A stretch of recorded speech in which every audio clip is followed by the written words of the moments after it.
ADHD जो है ना वो it's Gen Z.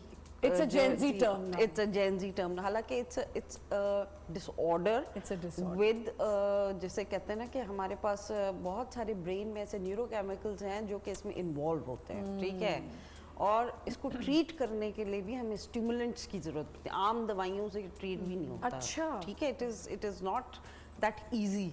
जो जितना आसान है इसको बोलना उतना आसान ना तो इसको ट्रीट करना है और ना ही इसको जो है बर्दाश्त करना है. मतलब अगर जैसे जिन लोगों को ADHD होता है उनसे अगर आप कभी मिलें या उनसे पूछें तो वो आपको बताएंगे कि what they have suffered all through their lives basically.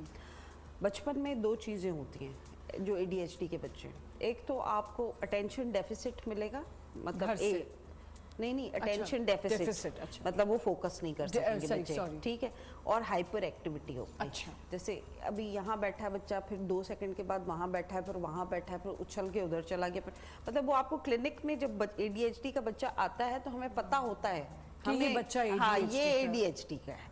हमें वो हमें पेरेंट्स तो बाद में बताते हैं, लेकिन उसको देख के ही हमें अंदाजा हो जाता है, बिकॉज उनका अटेंशन स्पैन इतना कम होता है और हाइपर एक्टिविटी इतनी ज़्यादा होती है कि वो आपके पास क्लिनिक में 5 से 10 मिनट नहीं बैठ सकते.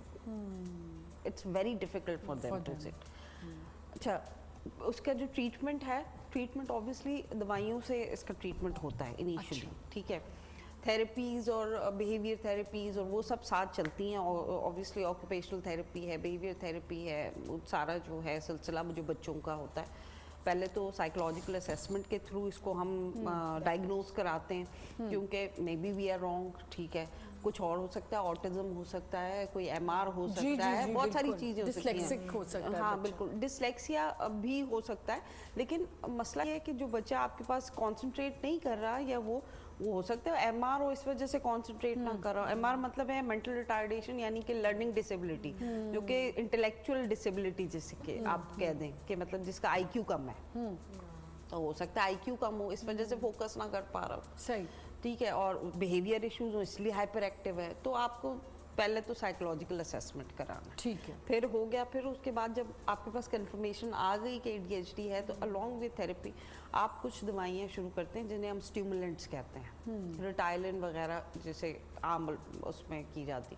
तो वो भी कोई ऐसी दवाई नहीं कि वो जो आप बस किसी को भी दे दें. तो जब तक you are very very sure तो फिर वो दवाई दी जाती है.